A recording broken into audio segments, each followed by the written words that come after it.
Welcome to Spaceflight Daily for Monday, the 22nd of June, 2026. Afghan cosmonaut Abdul Ahad Momand passed away today at the age of 67. He traveled to the Soviet Union's Mir space station in 1988, becoming the 208th person to travel above the Kármán line, and so far the only Afghan to achieve the feat. He was part of the Soviet Intercosmos program to recruit cosmonauts from other socialist nations, and racked up 8 days in space during his visit to Mir. Astronomers working with data from NASA's James Webb Telescope have published a paper indicating that comet 3I Atlas, an interstellar object currently passing through the solar system, is extremely old. The presence of high amounts of deuterium, an unusual isotope of hydrogen, and carbon-12, an unusual isotope of carbon, indicate that the comet could be nearly 3 times older than the Sun, and formed during the extremely active period of star formation known as cosmic noon. 3I Atlas is the third interstellar object ever discovered, and more are likely to be spotted in the coming years as telescopes continue to get better.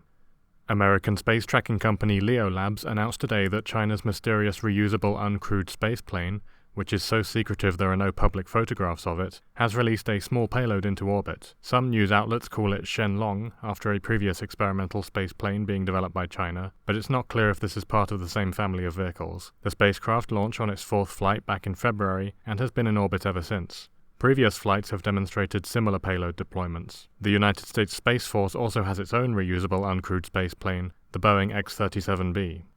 Astronauts Jessica Meir and Chris Williams spent some of today preparing for their spacewalk next week. They'll be heading outside on the 30th of June to replace a malfunctioning joint on Canadarm2, the robotic arm used for moving heavy equipment around the outside of the station. It will be Meir's 5th spacewalk and Williams' 2nd, and the 280th ISS spacewalk overall.